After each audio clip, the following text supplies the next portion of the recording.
La entrevista del Telematutino 11, gente importante a tratar temas importantes. Nos acompaña el doctor Guido Gómez Mazara, ex consultor jurídico del Poder Ejecutivo, abogado y dirigente del Partido Revolucionario Moderno. Buenos días, Guido. Gracias por aceptar la invitación. Buenos días, siempre es un placer estar con ustedes. Gracias, Guido. Jacqueline te va a saludar. Buenos días, Guido, mucho gusto. Muy bien, un placer viéndote saludable sobre todo. No, imagínate, ella está en una caja de cristal. Gracias. Guido, hay muchos temas contigo, pero yo No. quiero comenzar con el tema del partido y del empleo, porque hoy veo unas declaraciones de un diputado, que no recuerdo ahora el nombre, que él culpa al Ministerio de Administración Pública de ser responsable de la lentitud en la colocación de los compañeros del PRM en el gobierno. Mucho gusto, gracias por la invitación. A propósito, hoy en el periódico Hoy salió unas declaraciones nuestras al respecto sobre la interpretación de la ley 4801, pero ahí voy. Lo primero, es normal que un partido con 16 años de oposición llegue al gobierno y exista el deseo legítimo de compañeros de ocupar espacios de poder.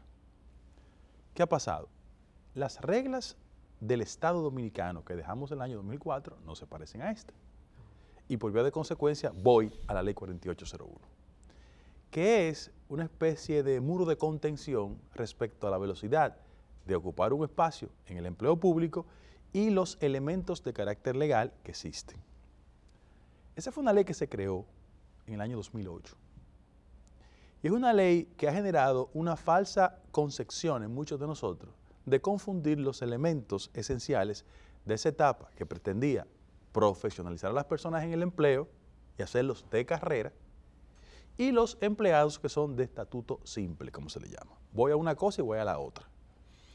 El estatuto simple no es otra cosa que no sea la relación de carácter laboral que hay en el Estado después de una persona tener un año en el empleo. ¿Cuál es la forma de desvincularlo, como técnicamente se le llama? Bueno, usted lo desvincula sustituyéndole y pagándole sus prestaciones. ¿Qué pasa? Que en lo que concierne al tema del empleado de carrera, también hay una estrategia no del todo transparente. En primer lugar, el artículo 84 de la ley 4108 establece cuáles son los elementos que tipifican la condición de empleado de carrera. El 90% de las personas que dicen ser empleado de carrera pueden ser impugnados. Mira por qué. En primer lugar, porque muchos de ellos no concursaron. En segundo lugar, algunos de ellos no pasaron por el ciclo obligatorio del Instituto de Administración Pública, que lo establece la ley. Pero en tercer lugar, hay muchos de ellos que han sido incorporados a la carrera excediendo los 55 años. Mira, le estoy dando piezas. Pero perdón, el que de carrera es inamovible. Bueno, ellos están confundiendo el concepto de carrera con la noción de inamovible. Sí, puede ser removido. Por ejemplo, si incurre en una de las faltas de tercer grado, automáticamente puede ser removido. Si su posición, por ejemplo, se suprime, puede ser removido. O sea, no es una licencia para que la gente viva eternamente ahí. Y peor aún, si se consignan los recursos indispensables, producto de su dilatada carrera en la función pública, se le compensa y no hay ningún tipo de inconveniente. Hay un plazo inclusive de 90 días para eso. Es decir, hay mucha gente que ha utilizado el ardid de empleado de carrera para perpetuarse. Y eso se traduce en una incomodidad y una insatisfacción de los compañeros. ¿Por qué? Porque el compañero ve lentitud en el proceso de ingreso. Pero en segundo lugar, en su demarcación, en su provincia, en su municipio, se llena de cuerda cuando ve que su rival político todavía tiene un empleo. Tú hiciste el cuento de Dajabón. No, eso no tiene precedente lo de Dajabón. Sí. En Dajabón, los 5 presidentes del partido, porque son presidentes municipales, ¿verdad? Se le ha tramitado el empleo, no hay problema. La burocracia lo tiene 5 meses y medio, ya casi 6, hoy, dando vuelta. Sin embargo, el hermano de Sonia Mateo, que es de los jefes del PLD, todavía es vicecónsul. Todos los compañeros tienen una cuerda. Lógico. ¿Qué yo aspiro? Yo aspiro que haya una mayor comprensión en eso. Yo no estoy en favor de tabla rasa, Yo no creo en eso. Yo creo que todo el que tenga méritos, calidades y competencias merece un espacio de participación. Pero yo hice un ejercicio de matemática simple. Nosotros cruzamos nómina pública con padrón de los partidos. Actualmente, hasta hace 15 días, 62% del empleo público está ocupado por personas que aparecen en el padrón del PLD. Y eso, sin lugar a dudas, molesta y fastidia a los compañeros. Claro. Y yo aspiro que se acelere el paso, porque en definitiva, una situación de excepción como vive el país, una crisis sanitaria que se transformó en una crisis económica, con elementos de recesión visible, conduce a que el instrumento de defensa esencial de un gobierno sea el partido. Y cuando tú tienes el partido con los niveles de satisfacción, tú tienes una avanzada defensiva que te garantiza protección frente a los ataques propios de lo que es el proceso político. Y hay un PLD que en las próximas 2 semanas va a tener, no importa el calificativo de colmado, como se le quiera llamar, va a tener su comité central electo y sus principales autoridades seleccionadas. Y ese partido va a hacer oposición, va para la calle. Y nosotros necesitamos tener el partido de gobierno con el nivel de satisfacción de su estructura. En parte tú coincides con aquel tuit de Ramón Alburquerque que pronosticó una breve estadía si se daba esa situación, el empleo. No, mira, yo creo lo siguiente. Yo pienso que nosotros tenemos todas las condiciones para hacer un ejercicio de gobierno tan efectivo y eficiente que nos prolongue en el poder. Eso requiere 2 elementos esenciales. Que los principales dirigentes del partido entendamos que en tiempo y espacio las reyertas que provocaron que la sociedad nos impugnara, porque mucha gente desde el partido entendía que hacerle la vida imposible al gobierno era lo lógico para crecer, eso es cosa del pasado. Eso es el país y el partido hace 25 años. Pero en segundo lugar, yo también creo que lo mejor que le pasó a la República Dominicana fue el cambio. Este país estaba harto del PLD, hastiado. Y cuando tú evalúas la gestión de Luis en el marco de una situación de excepción, te darás cuenta que hay elementos que llaman la atención. Por ejemplo, yo comienzo con el día de hoy. Mira, la acción de que en el país, desde hoy, en el Ramón de Lara, se esté inyectando a la gente por el tema del COVID, es una iniciativa positiva.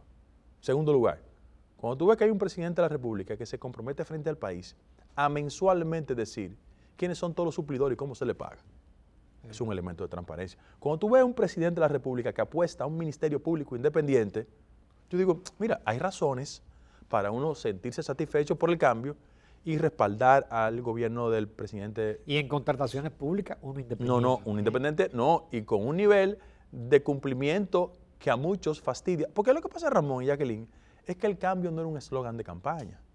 El cambio no era solo para que se fueron, pero los que llegaron también. Y si no entendemos eso, tendremos dificultades. Yo apuesto a transitar un mayor nivel de satisfacción con los compañeros y compañeras. Ahora, la única forma de contribuir a la gestión de gobierno no es solo desde un puesto público, ¿eh? Hay otras maneras de hacerlo. Dime, Jacqueline. Guido, aunque si bien es cierto y comprensible, ¿verdad?, en la política dominicana, de que un partido que esté en oposición llega al gobierno, obviamente quiere ocupar posiciones, quiere ocupar puestos, y va de la mano con la realidad que se vive en la República Dominicana, donde la mayoría de la gente quiere un empleo, pero no deja de ser un símbolo de atraso para un país, que cada vez que se cambia el gobierno, se cambien todas no digo de los funcionarios, se cambien la empleomanía.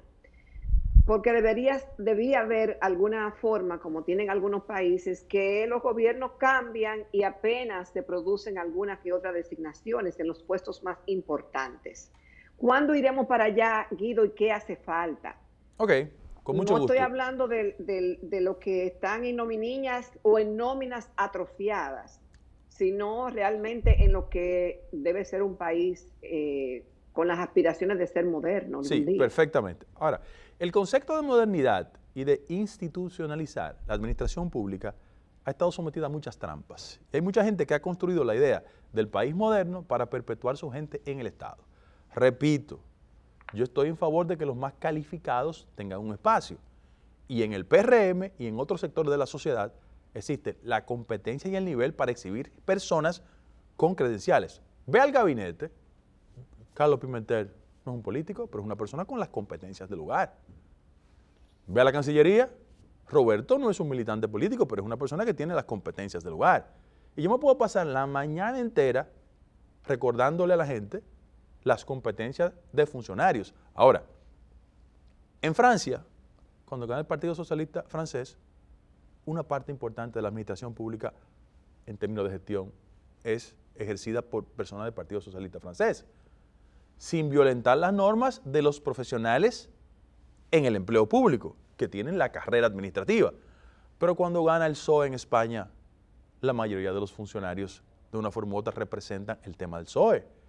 Y cuando ganan los republicanos o los demócratas pasa en Estados Unidos. Yo no estoy diciendo, repito, que volvamos a la época en que la llegada de un partido al poder implique sacar a un sinnúmero de personas. No. Ahora, en posiciones fundamentales implica que los titulares tengan un personal con la suficiente confianza para que la acción del gobierno tenga un nivel de coherencia. ¿Por qué? Porque cuando tú instalas en nombre de la carrera en recursos humanos a una persona que no tiene identidad con la gestión institucional, no partidaria, eso puede ser síntoma de obstruir la gestión. Muchas de las informaciones que están saliendo salen porque mucha gente que no tiene la identidad institucional con el gobierno actualmente comienza a sacar papeles. Yo te lo pongo en el ámbito de la administración formal, pero como las categorías de la ley 4801 no llegan al sector militar, por ejemplo, o a los funcionarios de órganos electivos como es el Congreso, yo creo que, si bien es cierto en la República Dominicana hemos superado la época en que los militares estaban al servicio de una causa partidaria, como aconteció en la pasada administración, yo debo decir que muchas de las personas que por un problema de deseo de ser promovido, perteneciente a la policía, al ejército, a la Fuerza Aérea, a la Marina, se sienten indignados y molestos cuando ven que personas actualmente tienen puestos de control policial y militar que obedecían a la pasada administración. Mira, yo te voy a poner un ejemplo que indigna. Yo tengo el informe de inteligencia que nos hacían nosotros en la campaña a propósito del 16 de febrero, que hoy, un día como hoy, la propusieron por las travesuras del PLD. Y quisieron acusar a Luis y al PRM. Sí, hombre. Al pobre Peralta, que ahora está en DGCET. Yo tengo el informe de inteligencia, mira, me llegó. Lo tenía desde la campaña. Mira, por ejemplo, en cada provincia nos ponían el nombre. ¿Quién es responsable de tal? Informe de inteligencia, de la Dirección de Inteligencia de la Policía de aquel momento, mira. Rodríguez Ramírez, por ejemplo, el informe oficial, Oye lo que decía. Juan Rodríguez Ramírez, presidente de la Fuerza del Pueblo y los dirigentes del PRM, Luis Ernesto Soquier. Es el informe de inteligencia que nos hacía la Dirección de Inteligencia de la Policía. Municipio por municipio. Yo lo tengo, lo que había que hacer en Barahona, lo que había que hacer con Guido Gómez Mazara, porque hacían el informe de inteligencia. En Independencia, sitio por sitio. En Mircea de Franjul, que es un buen hombre, senador. Mircea de Franjul, candidato a senador por el PRM, cuenta con un equipo de hombres encabezado por Jimmy Arias, quien a bordo de camioneta y motocicleta, o sea, lo identificaban. Óyete, pero resulta doloroso que el que era jefe de inteligencia en ese momento ahora sea jefe de la policía de la capital y lo tengan aquí. Y tú sabes la cosa que nos hizo el C5I a nosotros. De eso que yo estoy hablando, de construir la posibilidad de gente que tenga identidad institucional. Porque ¿cuál es el problema? Que todos esos guardias y todos esos policías, que Danilo lo hizo rico, su compromiso es ¿con quién? Es con Danilo. Claro. Y estamos durmiendo con el enemigo. De eso yo también hablo. O sea, no solo... Por eso es que, Guido, hasta los otros días, yo no sé ya, pero yo recibí informaciones que todavía del DNI le daban información a Danilo. Hasta los otros días. La persona que está en el DNI es una persona de competencias profesionales fuera de discusión. Y el esfuerzo que ha hecho el presidente Abinader es colocar a un civil para transitar en una dirección más institucional. Ahora, en los últimos años, la pasada administración se caracterizó por tener mandos políticos y militares que le fue demasiado bien. Entonces, el cambio también tiene que llegar a la policía. Ahí anda uno en la policía comunitaria, que se andaba con los hermanos de Danilo en Gallera, llevándole el maletín, y está ahí en policía comunitaria. ¿Cuál es el problema? Que cuando hay un conflicto en un barrio, porque yo sí conozco la capital del país, y un dirigente de nosotros, que sea autoridad, llámese regidor o diputado, va a un destacamento, no para que saquen a gente que actúa incorrectamente, sino para ser un interlocutor válido con lo que pasa en un conflicto de un barrio, encuentra que la autoridad está delegada en gente que está comprometida políticamente con Danilo o con el PLD. Entonces, esos son los elementos que tienen a la gente crispada, molesta. Y muchas personas que hicieron carrera policial o militar se sienten indignadas cuando ven que lo que le daban funda a ellos todavía están mandando. Entonces, de ese tipo de cosas que yo hablo, Jacqueline, no del desplazamiento puro y simple, no.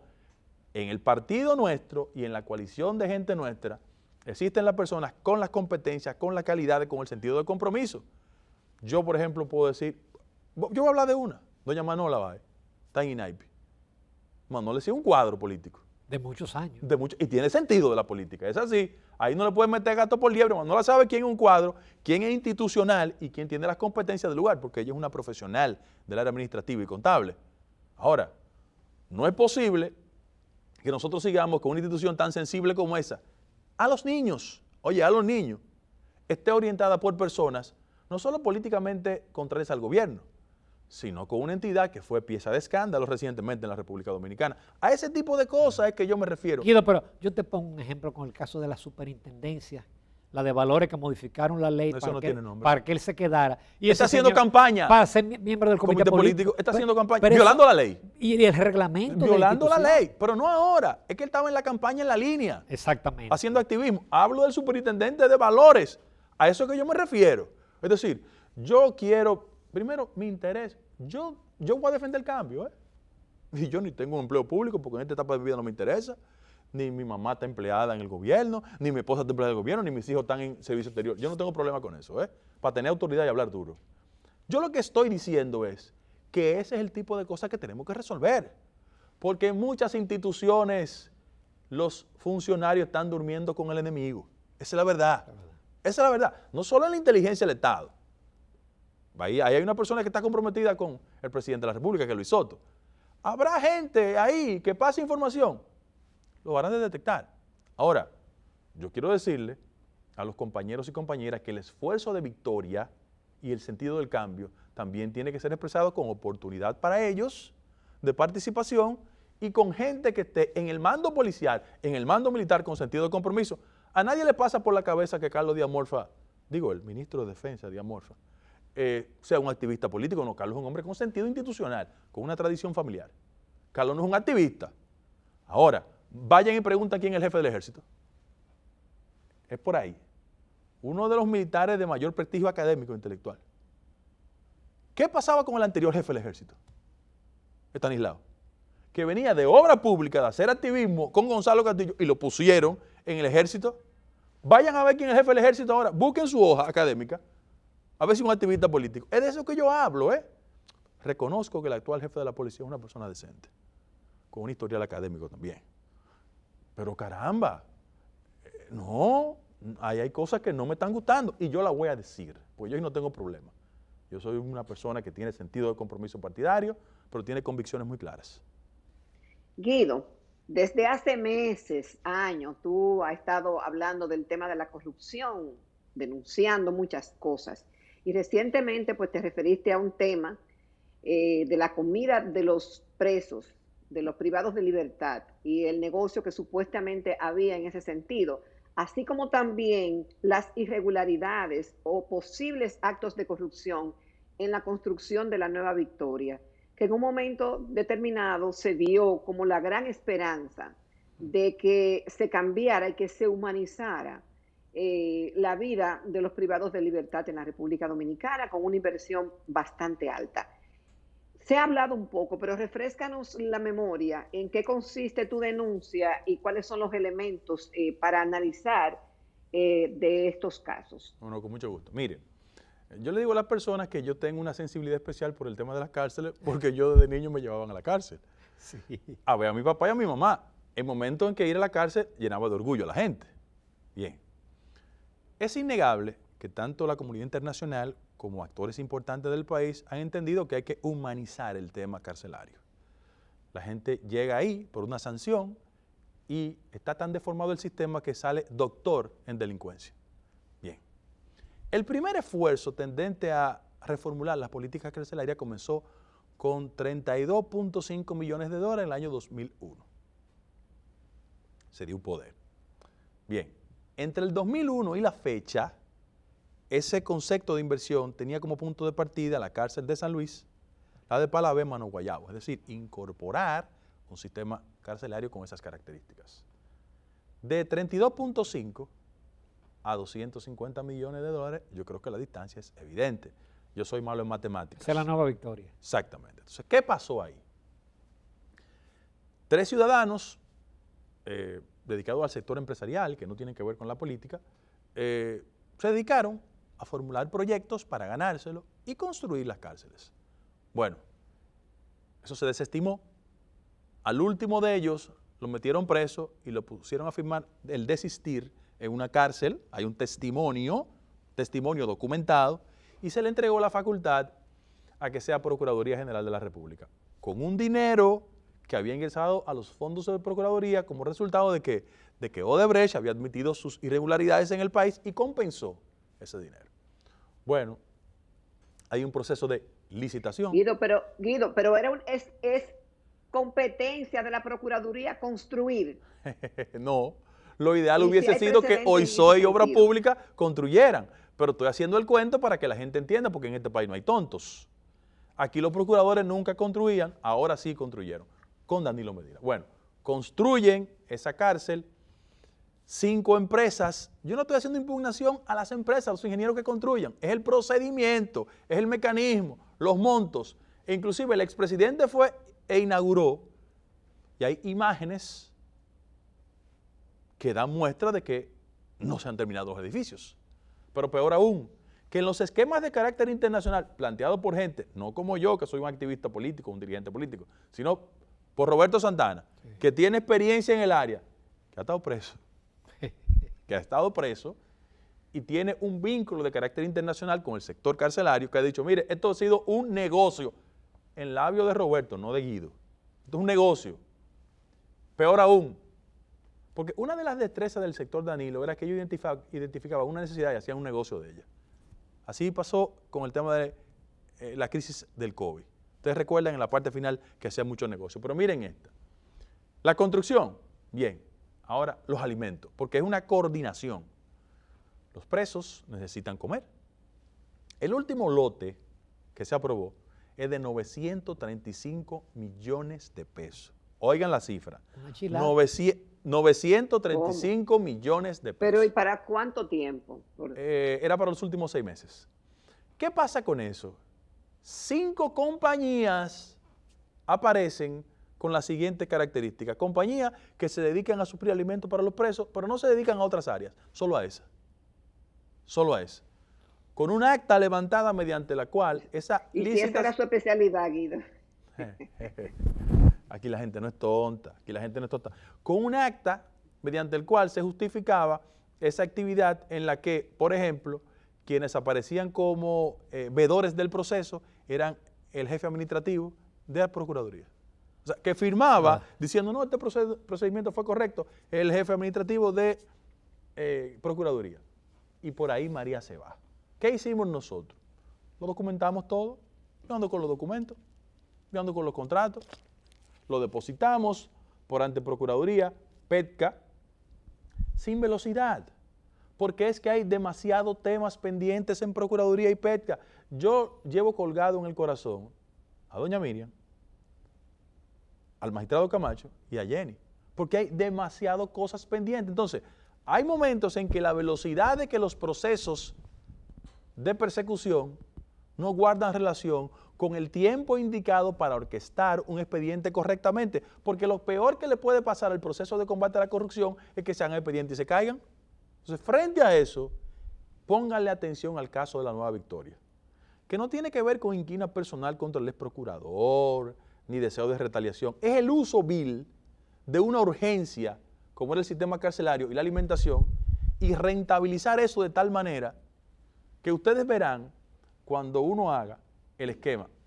Me comprometo a traértelo. Nosotros tenemos un esquema, junto a otros abogados muy distinguidos, que es la noción de PLD Partido Corporativo, donde nosotros entregamos una lista de relación de miembros del comité político del PLD y del comité central que crearon compañías en los últimos 8 años.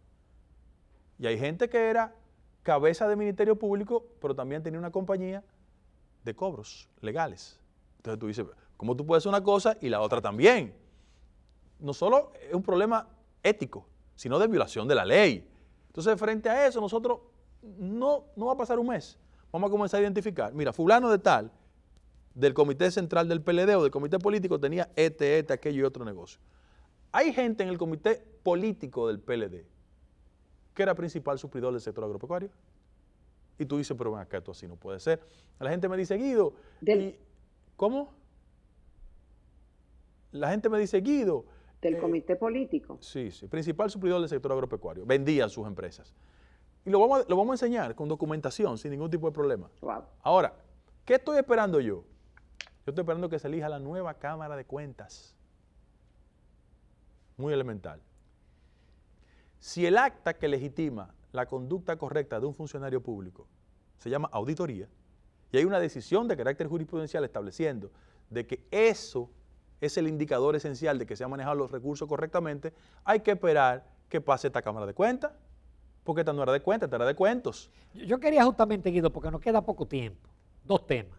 Si yo comentaba en estos días que debe ser muy grande el caso de la Cámara de Cuentas, cuando ya el Ministerio Público pidió un juez especial, un juez de instrucción. Eso, ¿y en qué va el caso de Andy Dawarre, de los 3.2 millones que recibió de la Odebrecht? Ok, de atrás hacia adelante, el de Andy, tenemos audiencia en 2 semanas. Él tiene un cuerpo de abogados muy competente que vive incidentando el proceso. Un día va a incidentar el proceso, pero yo tengo los ojos verdes. Pero eso va para el fondo. Ahí hay una documentación sin ningún tipo de problema. Sin ningún tipo de problema. Decimos los abogados que no hay plazo que no se cumplan y deuda que no se pague. Eso está ahí. Y la justicia dominicana no tiene que detenerse en categorías sociales de ninguna naturaleza. A todo el mundo, como la monjita, a todos.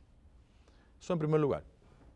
Y en segundo lugar, el caso de la Cámara de Cuentas, el hecho de que Procuraduría le solicitara a la Suprema Corte de Justicia una magistrada, en este caso, con características especiales, todo el mundo tiene una intuición de lo que se encontró ahí. Ahí era maquillaje C por A. Había funcionarios públicos que en aras de resolver su problema maquillaban auditorías y eso no era gratis. Yo no tengo duda. Ya hubo un precedente en este país con una Cámara de Cuentas. El país lo recuerda perfectamente. Yo no tengo dudas de que habrá dificultades. Ahora, Ramón, Jacqueline, al otro día de que se juramente la Cámara de Cuentas, la nueva, que tiene que ser una Cámara de Cuentas comprometida con sentido histórico, ¿no es verdad? Porque el procedimiento es que la Cámara de Diputados envía 5 ternas al Senado. Debo decir lo siguiente, quien preside la comisión en la Cámara de Diputados es el diputado Genao, de La Vega. Y quien es la vicepresidenta es la diputada Jacqueline Ortiz, del PLD. Ellos tienen la responsabilidad de mandar esa terna al Senado. Y en el Senado, quien preside la comisión es Antonio Taveras, Comisión de Justicia, un senador. Y hay garantía con eso. Mi vecino, si no brinco y le hago un lío. No, pero la verdad es que cuando eso llegue ahí, seguramente a la Cámara de Cuentas, yo le digo a ustedes que al otro día que seguramente la Cámara de Cuentas, yo estoy allá pidiendo auditoría a José Ramón Peralta y su gestión. Eso, mira, por los retos de mi papá, yo voy a hacer eso. 1. 2, a Francisco Javier García y a Miguel Vargas Maldonado. O sea, en este país la gente no puede seguir haciendo de todo en la administración pública y andando por la calle de la República Dominicana y respetando la decencia. No, yo lo voy a hacer. Si esas auditorías determinan que ellos son los santos varones que hicieron bien, lo voy a decir. Ahora, si esas auditorías determinan otra cosa, como mi intuición me dice, es para la justicia que vamos. Y conmigo si no hay mediación, y que ni un amiguito, no, conmigo no hay problema. Sobre todas las cosas, porque yo he hecho un esfuerzo toda mi vida de que mis actuaciones sean el resultado de mis convicciones. A mí no me manilla ningún grupo económico, ni ningún amiguito que cambie mis criterios. Si nosotros no somos capaces de llevar hasta las últimas consecuencias a un grupo de gente que se lo robó todo, la democracia se va a descarrilar y no hay razón de ser de todo el esfuerzo que se construyó para el cambio. Guido, solamente me resta darte las gracias porque que tú das tanta información que uno se la sospecha o se la imagina, pero nada. Que y de muchos expedientes que he llevado, ya está gente interrogada, allá está pastora interrogada. Gracias, Guido Gómez Mazara. Yo te espero pronto. Gracias. Ojalá tenerte mensual. Gracias, Guido. Nos vamos a comerciales, amables televidentes, a la recta final del Telematutino 11, con esta pista aquí caliente, caliente.